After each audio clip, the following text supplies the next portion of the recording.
Hello, yes, that's right. You see, Mr. Farage, if you're relying on the likes of Boris Johnson, or Andrea Leadsom for that matter, to save Brexit, then you're dreaming. It's not going to happen.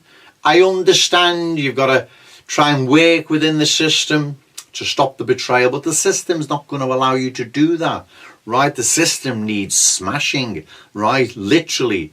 You see, what you've got to do now, Mr. Farage, otherwise your 25 years of campaigning to get out of the European Union will have all been in vain, and Brexit will be betrayed. What you've got to do now, you've got to rally, mobilise the 17.4 million Brexiteers into a political force to smash these Tories, these traitors, sellouts, phony little Englanders, phony patriots, because if they're not stopped in their betrayal of Brexit, right, we've had it, we're doomed. We're not going to have another go at freeing this country and its people from the European Union. And also, it's opening the door for Jeremy Corbyn, because if Corbyn is elected Prime Minister, God forbid, right, he'll just open the borders and let every country in the world into Britain until it's literally destroyed. It no longer is Britain, because he's another one that hates this country with a vengeance.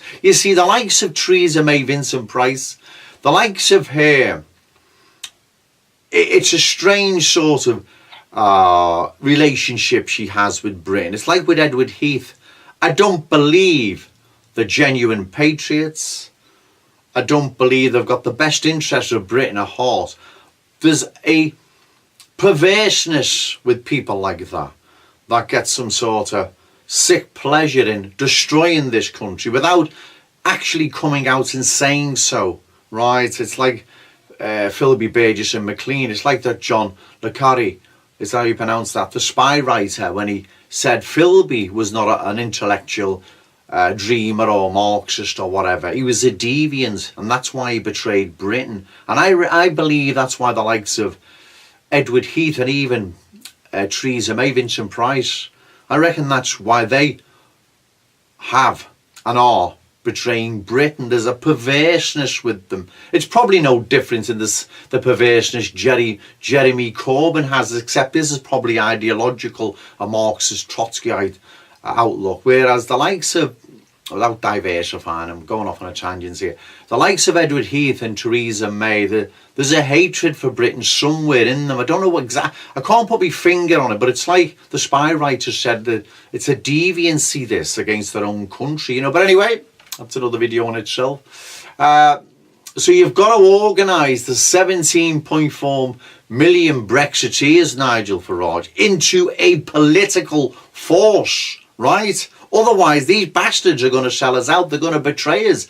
And it could open the door for Jeremy Corbyn. You see, there's no real difference, if you ask me. They only differ on economics. One is just going to destroy Britain quicker than the other. That's all. That's the only real difference. You see, Mr. Farage, like I've said before, you foolishly, prematurely left UKIP, and it's in the hands of the enemy now, right? Jared Barton, Henry Bolton and all the rest that are in there. There's a few more as well. Who they work for, I don't know.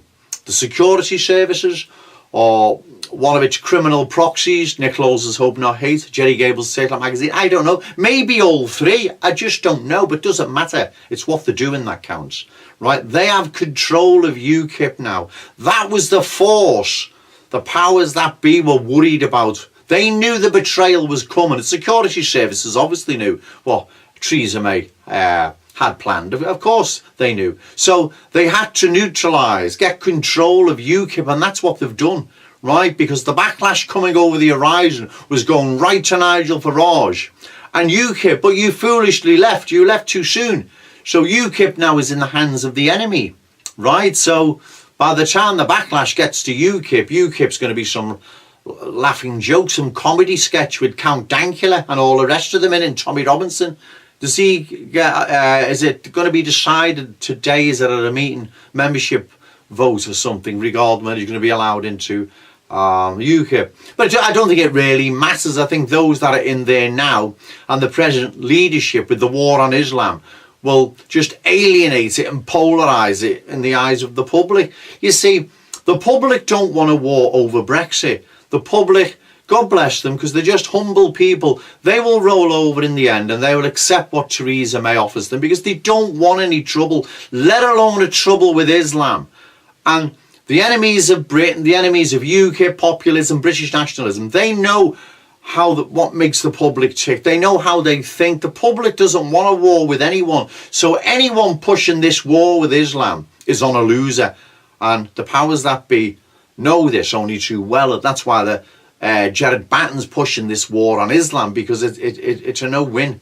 You're going to be doomed. You're going to alienate the public. The public don't want a war with anyone, right? They don't want a war over Brexit, let alone a war with Islam. So you can see the tactics the secret state is employing in alienating people now from UKIP. So, Mr. Farage, and those around you, those you trust, those that have influence, you've got to now organise the 17.4 million Brexiteers into a political force and smash these treacherous Tory bastards. Otherwise, we're doomed to have had it. We won't get a second chance at an EU referendum and we'll be a slave to the EU. Okay, thank you.